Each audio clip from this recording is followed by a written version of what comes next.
আগের একটি পর্বে আমি আপনাদের দেখিয়েছিলাম এই উপমহাদেশের প্রখ্যাত সুফি সাধক হজরত নিজামুদ্দিন আউলিয়া রহমতুল্লাহ আলাইয়ের পবিত্র দরগা।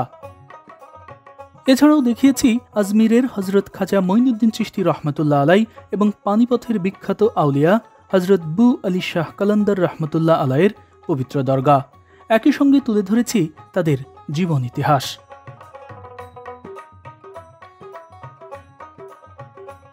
এরই অংশ হিসেবে আজ আমি আপনাদের দেখাবো দক্ষিণ ভারতের প্রখ্যাত বুজুর্গ হজরত তাওয়াক্কুল মাস্তান রহমতুল্লাহ আলাইয়ের পবিত্র মাজার, যার অবস্থান ভারতের বেঙ্গালুরু শহরের কান্তিভিরা সাঙ্গোলি রায়না রেলওয়ে স্টেশনের ঠিক পাশেই।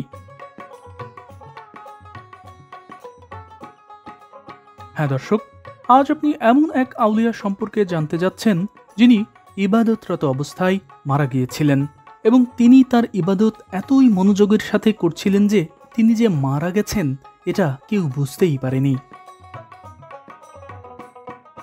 প্রখ্যাত এই আউলিয়ার মাজারটির অবস্থান বেঙ্গালুরু শহরের পুরনো অংশে হওয়ার কারণে এখানকার প্রায় প্রতিটি সড়ক অলিগলি সবই থাকে বেশ ব্যস্ত।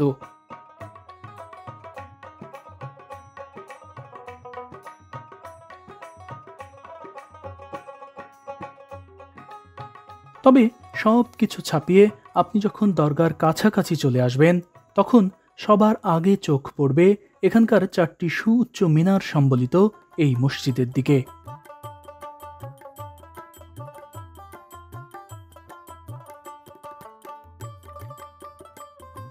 হ্যাঁ দর্শক, এটি সেই মসজিদ যেটি তৈরি করে দিয়েছিলেন শের এ মহীশূর টিপু সুলতানের পিতা হায়দার আলী। এই মসজিদের ভেতরেই ইবাদত বন্দিগিতে মশগুল থাকতেন কুতুব ই বেঙ্গালুর হজরত তাওয়াক্কুল মাস্তান শাহ সহরাওয়ার্দী রহমতুল্লাহ আলাই।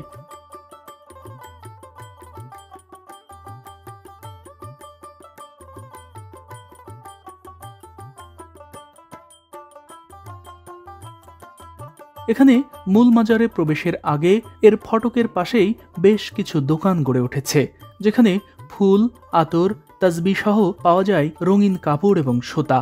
আগত দর্শনার্থীরাই এগুলো কিনে থাকেন। তবে মাজার জিয়ারতের জন্য এসব জিনিসগুলো কি প্রয়োজন বা আদৌ কোনো প্রয়োজন আছে কিনা তা আমি জানি না। দোকানদাররা জানালেন এসব ফুল কবরের ওপর ছিটিয়ে দেয় দর্শনার্থীরা আর রঙিন কাপড় দেয় বিছিয়ে। তবে এগুলো কেনা কারো জন্যই বাধ্যতামূলক নয়।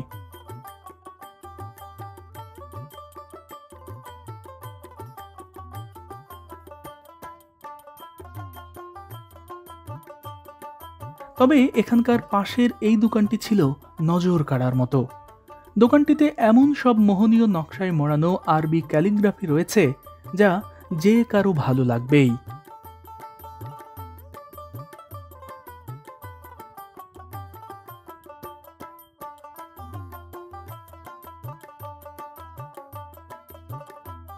এগুলো দেখার পর খানিক বাদে যখন মাজার প্রাঙ্গণে প্রবেশ করলাম তখন শুরুতেই দেখি সেখানে বাচ্চা কোলে নিয়ে এক নারী মূল মাজারের বারান্দার চারপাশ দিয়ে ঘুরছেন। তিনি এখানে এসেছেন তার বাচ্চার রোগ মুক্তির আশায়।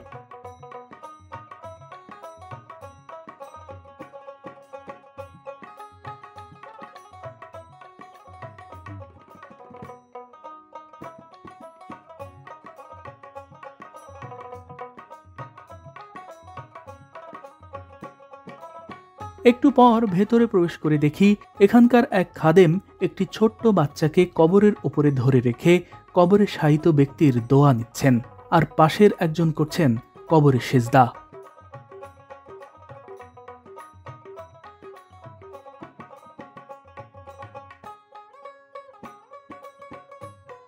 এখানে শিশু থেকে বৃদ্ধ কিংবা তরুণ, যুবক বা মধ্যবয়সী যারাই আসেন তাদের অধিকাংশ জনই এভাবেই কেউ কবরের ওপর ফুল ছিটিয়ে দেন, কেউ বিছিয়ে দেন রঙিন কাপড়, কেউ বা করেন সিজদা। আবার ভালো কিছু পাওয়ার আশায় কেউ কেউ ভেঙে পড়েন কান্নায়। এর আগে দিল্লিতে হজরত নিজামুদ্দিন আউলিয়া রহমতুল্লাহ আলাইয়ের দরগাতেও ঠিক একই দৃশ্য আমি দেখেছিলাম।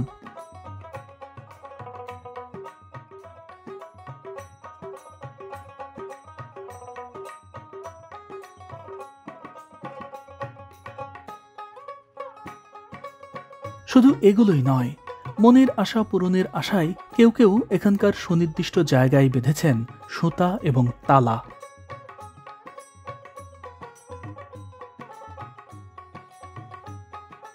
দর্শক, এই যে দেখুন সুতা এবং তালা কিভাবে বাঁধা হয়েছে। একটি দুটি নয়, অনেকগুলো। এই যে দেখুন, শুধু যে এক জায়গাতেই এরকম করা হয়েছে বিষয়টি সেরকম নয়, বরং এখানকার প্রায় প্রতিটি কবরের পাশেই এরকম তালা বেঁধে দিয়েছে এখানে আগতরা। তবে সবাই যে এগুলো করে বিষয়টি মোটেও সেরকম নয়। কেউ কেউ শুধু জিয়ারত এবং মোনাজাত করেই চলে যান।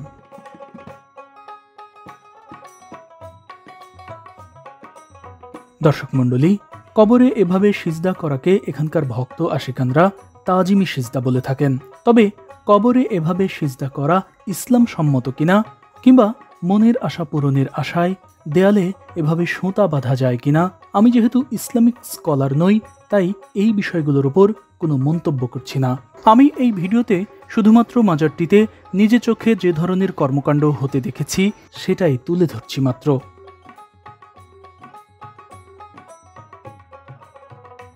এখানে হযরত তাওয়াক্কুল রহমতুল্লাহ আলাইয়ের কবর ছাড়াও রয়েছে আরও বেশ কিছু কবর, কিন্তু এই কবরগুলো কার তা আমি জানতে পারিনি।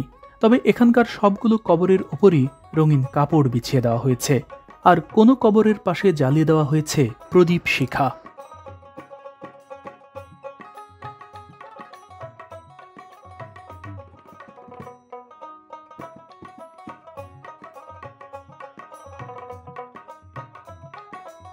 খেয়াল করে দেখলাম এখানে প্রবেশের মুখেই স্তূপ করে রাখা হয়েছে দর্শনার্থীদের আনা সেই ফুল আর রঙিন কাপড়গুলো। ফুলগুলো প্রায় সবই পচে যাওয়ার পথে। এগুলো এখন আবর্জনা হিসেবে বাইরে ফেলে দেওয়া হবে।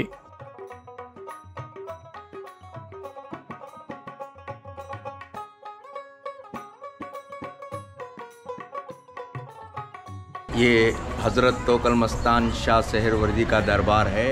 এটা হযরত তাওয়াক্কুল মাস্তান শাহ সাহরওয়ার্দী রহমতুল্লাহ আলাইয়ের দরগা। এটা বেঙ্গালুরু শহরের মধ্যে সবচেয়ে বড় দরগা।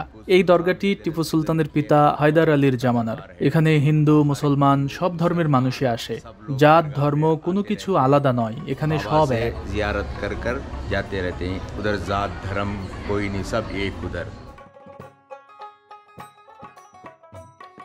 দর্শক, এই কবরে যে মানুষটি শুয়ে আছেন ইনি এই উপমহাদেশের প্রখ্যাত আউলিয়া হযরত তাওয়াক্কুল মাস্তান রহমতুল্লাহ আলাই, যিনি 18 শতকের গোড়ার দিকে সুদূর পারস্য থেকে তার আরও দুই ভাই হযরত মানিক মাস্তান এবং হযরত টিপু মাস্তান রহমতুল্লাহ আলাইকে সঙ্গে নিয়ে শুরুতে অন্ধ্রপ্রদেশ এবং পরে এক পর্যায়ে এখানে আসেন।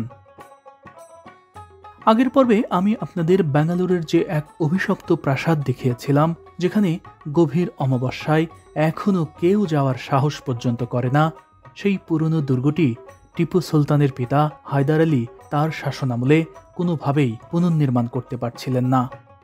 দিনের বেলা যতটুকুই কাজ করা হয়, পরের দিন এসে দেখা যায় সব কিছুই ভেঙে পড়ে আছে। जो हैदर अली का किला तामीर हो रहा था, तो वो किले में हजरत ने मजदूरी कुली मजदूरी का काम किया।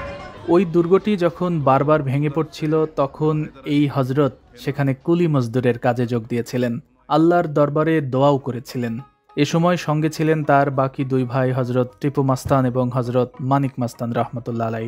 কিন্তু এই তিন আউলিয়া শ্রমিক বেশে দিনভর কাজ করলেও কোনো পারিশ্রমিক নিতেন না, এবং তারা যে আউলিয়া এটাও কেউ জানত না।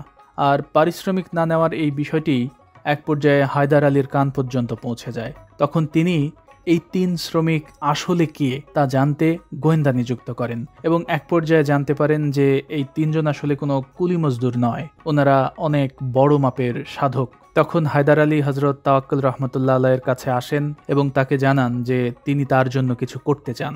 তখন হযরত তাওয়াক্কুল রহমতুল্লাহ আলাই এখানে একটি মসজিদ তৈরির কথা বলেন। এরপরই মূলত হায়দার আলী এখানকার এই মসজিদটি তৈরি করে দেন।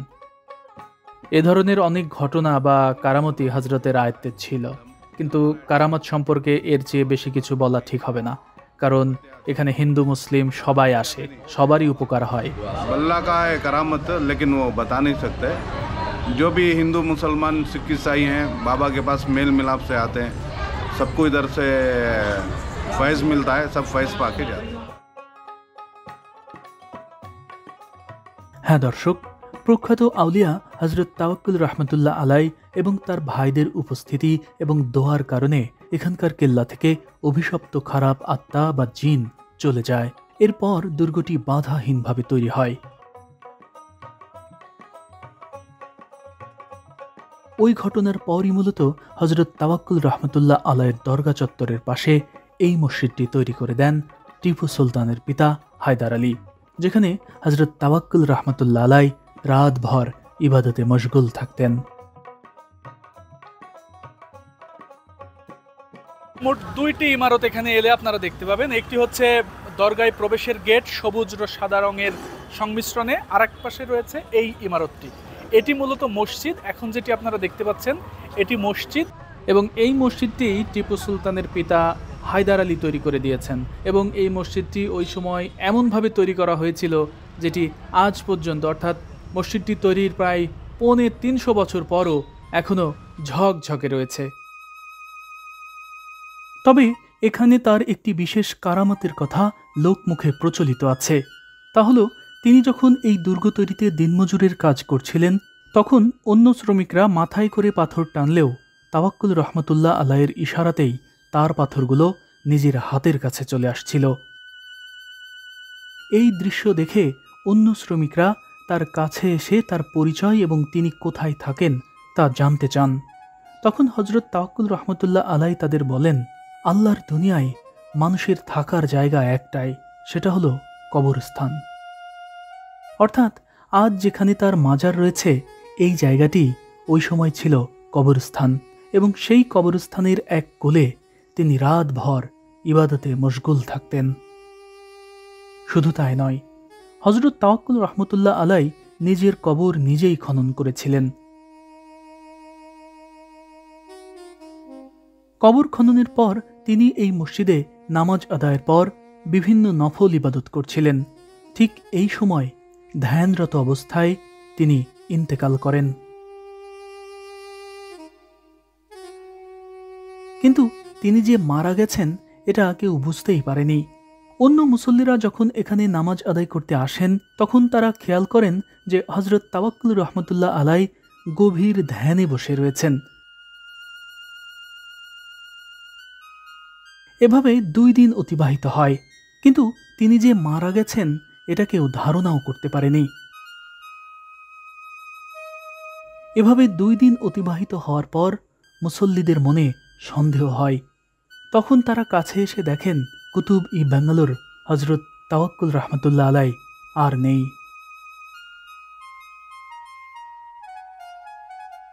সময়টা তখন 1777।